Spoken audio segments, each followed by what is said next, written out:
save, and it automatically updates not only on the sign, but on the reflection itself. Today, I'm going to show you how to replace a sign in perspective in Photoshop.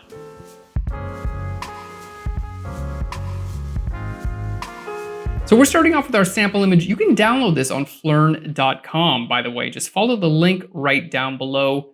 We're going to start off by removing the letters from our original sign. I'm just grabbing my Lasso tool and making a selection right around those original letters. Then I'm going to go ahead and create a new layer by clicking on my new layer icon. We're going to go to Edit and then down to Content Aware Fill. Now, this is going to use existing areas of my image to completely fill that in. It works incredibly well. We're going to output this to a current layer. Let's go ahead and hit OK. So on this layer, boom, our old sign is gone. Next, we got to take care of our reflection. So let's go ahead and create a new layer here. We're just going to grab our reflection area. Again, L for the Lasso tool. Just go ahead and sample this. Perfect. Let's try Content Aware Fill again. Edit and then down to Content Aware Fill. Fantastic. And let's see how it does. We can see it did okay. Let's go ahead and hit OK there. Did a lot of the job for us. We can always come back in with the clone stamp tool. So S for the clone stamp tool, we're just going to sample the area that we want and just paint it right in there. Sometimes these tools will get it perfect on the first go. Sometimes you got to kind of come in and clean it up a little bit, kind of help them out.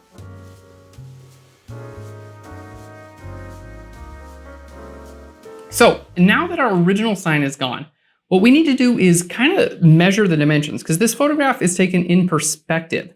So we need to see what this sign would look like if it was flat on, basically if we were looking at it in a two-dimensional image. So what we're going to do is basically trace around the edge and then straighten that out. So let's go ahead and group everything that we've done so far. Control-Command-G to group those together. Now, on a new layer, we're going to grab our Polygonal Lasso tool. The Polygonal Lasso tool basically allows me to create straight lines. So we're going to make a selection on each of the corners here. There we are. Just click one time on each of the corners. If you mess up, just hit the delete key and you can go right back to where you started. There we go. Now, on my new layer, we're just going to go to Edit and then down here to Fill, and we're just going to fill this, in this case, with white. Let's deselect. So now I've got that in perspective, but I actually want to transform it back out of perspective so I know exactly the shape.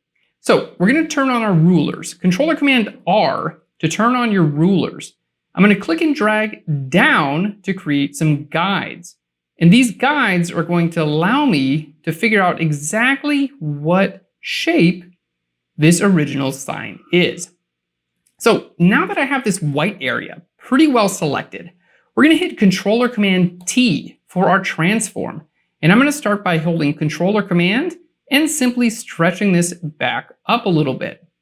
That looks pretty good. Let's hit Control-Command-T again. And I need to stretch this out a little bit more. Again, I'm trying to kind of flatten this out and make it about the size that it actually was when it was flat. Again, basically taking the perspective out of this shape. And that's looking pretty good. It's basically just a square. All right, we're going to go up to View and then down here to Clear Guides. We don't need them anymore. So now what do we do with this shape? Well, I want to duplicate this and put it on its own PSD. And the reason is we're going to wind up placing that PSD back in this file, and we're going to show you how to update that in real time. This is an incredibly cool step. So let's go ahead and right click on this layer. We're going to go down to Duplicate Layer, and I'm just going to choose New, there we go, as my new layer. Okay, so we have a new layer here, we have a new document, and there's nothing on it. I'm going to go ahead and just bring in an image that I found. This is on Adobe stock. You guys can find your own. Totally cool. Basically just any sign. Obviously, you might just have your own sign. Good vibes only, looking pretty good. So let's go ahead and bring this in. I'm going to just shift, click, and drag this right into this area here. And we're going to just hit F for full screen, lower the opacity just a little bit, and I'm just going to make this a little bit smaller. So we're just going to grab one of these corners and hold Alt or Option to make it a little bit smaller. There we go. Now, let's go ahead and bring our opacity all the way back up, looking pretty good. And in this case, I want good vibes only to be white. So what we're going to do is going to go to select and then down to select color range. I'm actually going to select on the color range of good vibes only. Just going to turn it into a selection. Let's hit OK. So good vibes only is now a selection. So on a new layer, let's go ahead and fill this with white. So I'm going to go ahead and create a new layer here.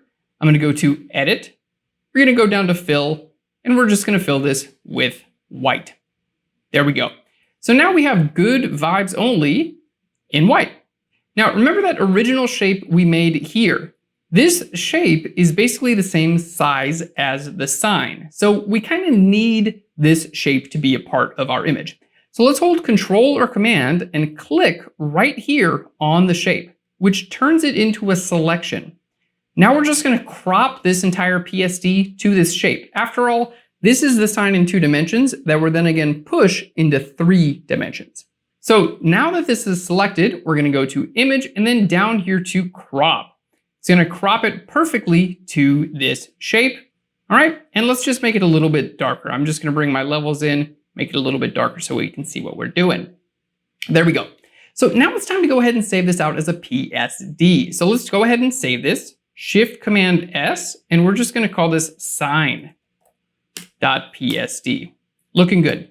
Okay, so I know that's a lot of prep. We did a lot to get here, but now comes the cool part. We don't even need that anymore. Here's the cool part. We're going to use Smart Objects and Place Linked to get that into perspective. So check this out. We're going to go to File and then down here to Place Linked. There we go.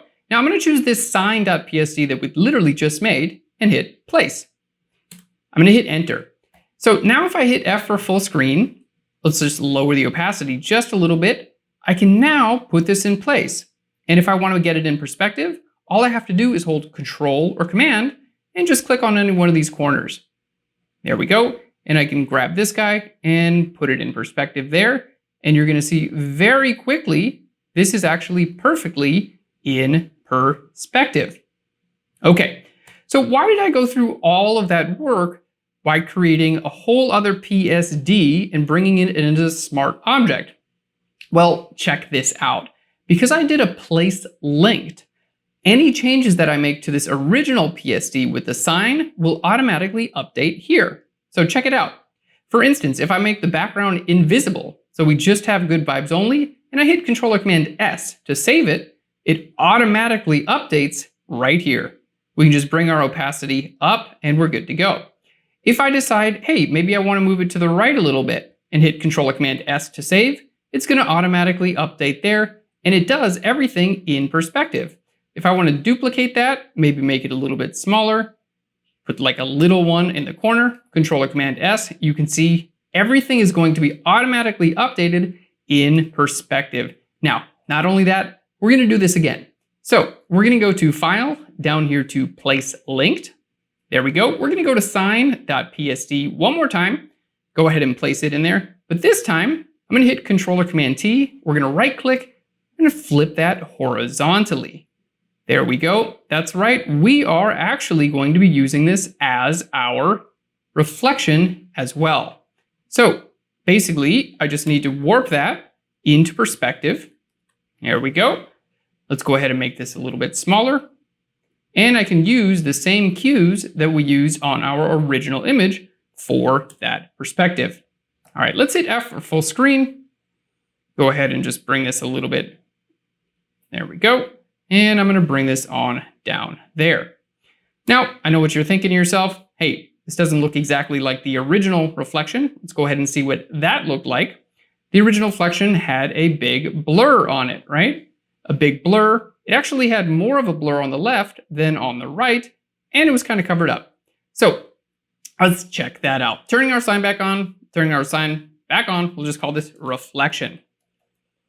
There we go. Now we're going to go ahead and give this a blur. So we're going to go to Filter, Blur, and over to Gaussian Blur. There we go. Our Gaussian blur is going to go ahead and allow us to apply a little bit of blur. And we're going to even add to this blur by making it blur even more as it gets farther from the text.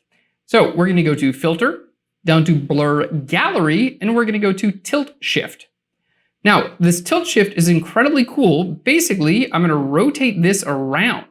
So let's grab our rotate. We're just gonna put this around 90 degrees, so it's straight up and down.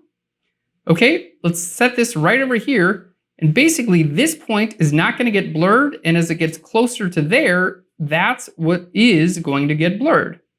So we're gonna go ahead and bring our point right about there.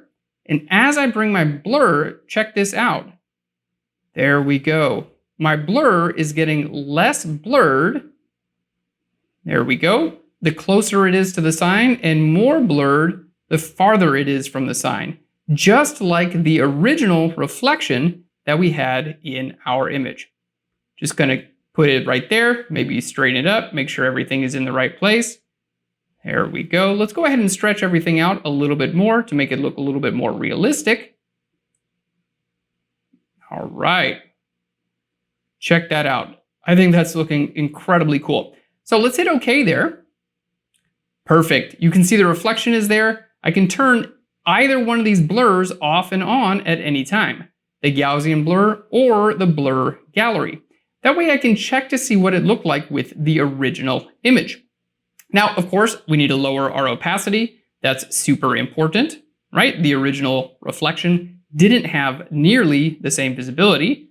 We just make that visible. We can see what's going on. It's going to have a little bit of a blue color to it. So we're going to hit Control-Command-L for our levels. I'm just going to simply grab where it says RGB. We're going to pull down our reds a little bit. There we go. And we're going to pull down our greens just a little bit. That's going to throw that same bluish color into the reflection that my original image had. All right. And the last thing we need to do is get some of this little marks and bits and things like that that make it look like it's actually over top of the reflection. So check this out. What we're going to do with our reflection, I'm going to double click right here on the reflection itself. Where it says underlying layer, we're going to hold Alt or Option, and I'm going to make this not visible where the underlying layer is darker.